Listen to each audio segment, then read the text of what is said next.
So, kamusta po mga ka-Streetwise? Ako po si Takeru Miyamoto at welcome po sa aking munting channel. So, mga kababayan, galit na galit po itong si Harry Roque sa kanyang kapwa bakla na si Vice Ganda. So, Becky versus Becky. Actually, mga kababayan, hindi na po talaga relevant si Harry Roque. Hindi na po importante yung opinion ni Harry Roque. Hindi na po importante kung ano pa sinasabi ni Harry Roque. Pero kaya lang po natin na pag-uusapan sa Harry Roque kasi po, maganda po siya pagtawanan. No? Kasi parang hindi na po talaga siya abogado kung magsalita at umasta. So ngayon, ang drama ngayon ni Harry Roque, no, na ang biktima ngayon si Digong. Kasi nga daw po, binastos daw po ni Vice Ganda si Tatay Digong nila, no? Doon nga po sa Jet Ski Holiday sa concert, no? Pero by the way, bago na natin pag-usapan yan, no, pakita muna natin kung gaano kabobo tong mga DDS. Kasi mga ka-Streetwise, no, ito. Tuwan-tuwa po yung mga DDS ngayon kasi nga daw po, nawalan na raw po ng 1 million followers si Vice sa Facebook.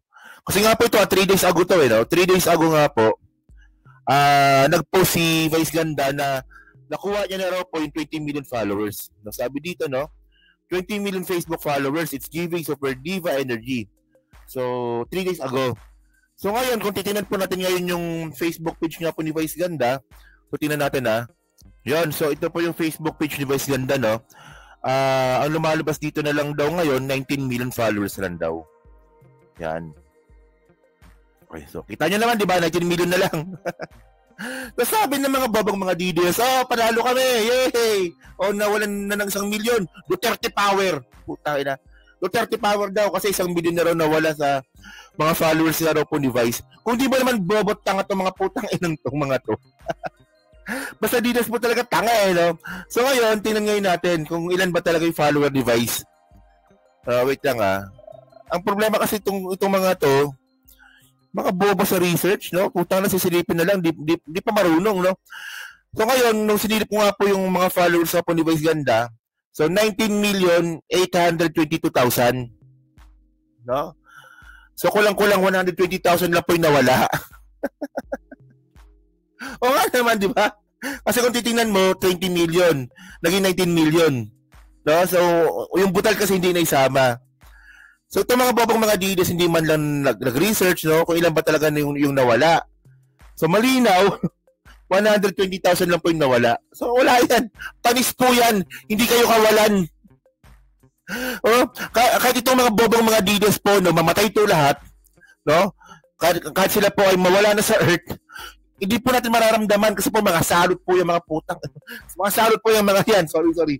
Napapadama yung mura ko. Kasi nakakainis po talaga yung kabobohan So ngayon, pag-usapan ngayon natin to si Vice Ganda, si Harry Roque. Okay. So ito yung ito yung video ni Harry Roque. Tingnan nyo kasi fake news to Tingnan nyo. Siguro, Vice. Yan. So umuwi ka muna, Harry Roque, bago magsalita. Kami mo sinasabi. Putang na, kaso mo di mo maharap. Ayan to. Bago ka magsalita ng ganyan, aminin mo muna na ang nagpapasweldo sa'yo ay ang mga tambaluslos. Yung kumpanya kung saan may ere yung programa, pag-aari na ngayon ni tambaluslos. Dapat sana, meron ka man lang disclosure. Tingnan nyo. So, ano ba yung programa ni Vice na ume-ere? Saan ume-ere yung programa ni Vice? Di ba ABS-CBN? So, ang nagmamayari na daw po ng ABS-CBN, si Tambaluslos. So, sino ba yun? Si Martin. Kung di ba naman tanga tong gagon to, po tayo may-ari po ng ABS-CBN, mga Lopez pa rin. Ngayon, ang alam ko, no, yung DZMM, no, dati pag mamayari ng ABS-CBN yan, nabili po ni Martin yun. Pero hindi po may-ere si Vice Ganda sa DZMM. Sa ABS-CBN pa rin. Ano ba to? Taka ba to? Abogado ba talaga to? Bobo no? Bobo men. Ganyan po pag DDS. No? Ganyan po gumawa po ng isang peking balita. Actually, sasabihin niyo, Takeru, wala namang issue yun. Hindi. Ang pinapalabas dito ni putang ng Harry Roque na to, si Vice Ganda nagtatrabaho daw po kay Martin Romualdez. Ayun ba, malit ba na issue yun? Hindi, paratang po yun. Paratang na walang ebidensya, parang bangag. Di ba? Puro kayo bangag, wala namang ebidensya. Harry Roque, nainis ako sa mukha mo. Alam niyo ito, yung mukha ni Harry Roque, no? May nakikita ko to, wala namang ginagawang masama sa akin na personal. Sarap sampalin ang mukha nito. O, alam mo yung ano, alam mo yung si Harry Roque, no? Yung sasakalin mo yung sasakalin mo, gano'n yung pagkatapos yung ano, nakita mo lang malapit ng mamatay, yung di na makahinga, bigla mo bibitawan. Tapos sasakalin mo ulit, gano'n. Gano'n ko na po nakikita si Harry Roque, no? So, kapag nakita ko mukha niyan, parang gano'n na gusto kong gawin sa kanya, sasakalin ko. Pag malapit na mamatay, ano ko ulit? Papaawalan ko ulit. Tanga! Para naman malaman ng taong bayan kung saan ka nanggagaling, kung saan nanggagaling yung mga galit na meron ka laban kay PRRD. O, tinan nyo to, no? Tinan mo to, no?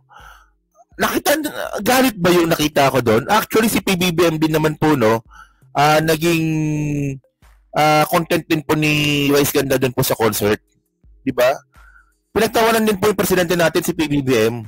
Ginawan din po ng joke. Pero, hindi naman ako na-offend kahit PBBM supporter ako. O mga loyalista, wala lang. O malamang siguro kasi sanay na kasi siguro na ginaganon ng mga DDS. Kaya wala lang, di ba?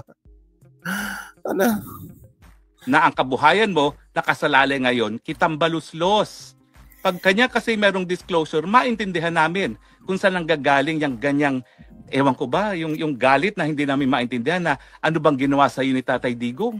Naalala namin nung in-interview mo si Tatay Digong nung presidency siya, hangang-hanga ka. Ayan. Alam ko sa akin, hit na hit mo ko. Pero alam kasi mga kababayan, no, ito yung sinasabi ng mga DDS eh. So, bakit naman dati? No, bakit naman dati bilib na bilib ka kay Tatay Digong namin? Kung makatatay Digong kayo, akala nyo mga tatay nyo talaga, no? So, ang point dito mga babayan, isa lang ibig sabihin nun, nabudol si Vice. No, kung dati, bilib na bilib si Vice, dahil nga dun sa interview, no, na ginawa nga ni Vice dati. So, kung ngayon nga po, parang ba't gano'n na lang daw po ginawa ni Vice ganda kay Tatay Digong nila, isa lang ibig sabihin nun. Oh, pakaramdam ni Vice, nabudol siya. No, marami po nabudol si Digong, mga kababayan. Puta. Actually, no, itong mga bobong mga DDS na to, no, kung makapagreklamo sila nga, nakala mo naman, naghihirap sila nung panahon ni PBBM. Ito yung gusto kong tanong sa mga DDS eh. Naghihirap ba kayo nung panahon ni PBBM? Kung ba, ibig sabihin ba, kung dati ba, nung panahon ba ni Digong, mayaman kayo, tapos ngayon naman, naghihirap kayo? Puta, kung patay gutom kayo nung panahon ni Digong, tapos patay gutom pa rin po kayo ngayon, di ba? Ang problema nun kayo. Di ba? Ay, kasi problema sa inyo pag puro, Coco Martin yung pinapanood ninyo. Maganda yung Batang Quiapo tsaka probinsyano kasi pinapanood ko minsan yun. Pero kung wala kayong ibang ginagawa, kung di manood ng teleserye, ang problema na sa inyo. Oh, may nagbago ba nung panahon ninyo ni PBBM tsaka ngayon? Ni PBBM tsaka nung panahon ni Digong? May nagbago ba? Oh, kung hapaslupa kayo dati at hanggang ngayon hapaslupa pa rin po kayo, ang problema nun hindi sa presidente, ang problema nun nasa inyo. Oh, di ba? Ako na naman yun, no? Wala naman akong pakialam sa'yo, no? Pero nung ikaw ay Nga pala, saan natin? Interview kita Tatay Digong, hangang-hanga ka sa kanya, tapos ngayon kung ano-anong sinasabi mo. O, kita mo? Ang akin lang. Hindi makamove on. So ngayon, itong Harry Roque, no, kung makapagsalita, akala mo sobrang biktima. No? Samantalang itong ginawa ninyo, no? Tinan mo to, Itong ginawa ni Harry Roque dati, Ito yun, Ayan, O yan, diba? Ito ba gawain ba ng abogado to? O kasama mo pa si Hitad dito, Tinan mo,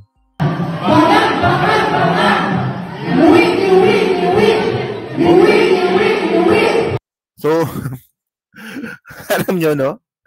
Hindi ko makuha yung point kasi mga kababayan po, no, yung joke po ni Vice Ganda na Jet Ski Holiday, si Digong naman may sabi nun Si Digong naman yung nangako Di ba sabi ni Digong, pupunta ako West Philippine Sea, magsasakay ako ng jet ski, magtatayo ako ng bandila ng Pilipinas doon.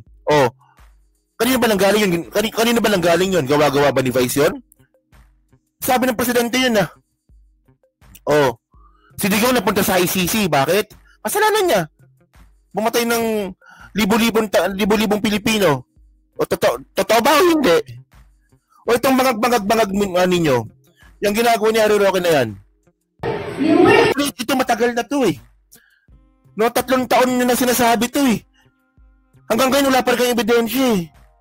Ako maniniwala po ako, no, na bangag ang presidente, na adik ang presidente, kung may ebidensya ay papakita. Hindi po tayo tanga. No?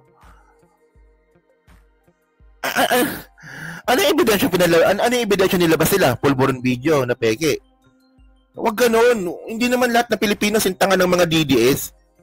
No, kung may ebidensya na bangag ang presidente, hindi yung ebidensya magagaling pa si presidente. No, dapat mag-hair follicle test para mapatunayan. Hindi po ganoon yung pagpaparatang. Yung pagpaparatang, dapat yung ebidensya galing sa inyo. And by the way, kahit naman po naman na mag-hair follicle test pa rin ng presidente, hindi naman kayo maniniwala eh. So, ba't niya pa gagawin yun? Di ba? Yung ko ba? So, bakla talaga si Harry Roque. Hindi, actually, wala tayong problema sa bakla, no? Nire-respeto po natin. Pero yung mga bakla pong katulad ni Harry Roque, no? Dapat yan, nililitsyon na lang eh. So, yun mga kababayan, so kayo po, no? Nung masasabi nyo nga po dito sa pa-victim effect na naman po ni Harry Roque, na kung makapagsalita ng nambabastos, akala mo naman siya, hindi siya bastos. Parang mukha kang ampuit eh. So, yan na. So, ayan na. So, kayo ba, nakitaan ba natin dito ng pagiging double standard ng mga bobong mga DDS? So, ayan. So, pa-comment lang po sa baba at binabasa ko po lahat yan. At syempre, dyan po sa team replay, pa-like, pa-subscribe. Hindi naman kalabisan, pa-share na rin po na video po na to. So, thank you mga Streetwise. Kita na lang ulit tayo sa Jet Ski Holiday. Yan. So, thank you, salamat, and babush. No? Sige, kita na lang ulit tayo mamaya siguro. Salamat po. Thank you po. Salamat. Bye-bye.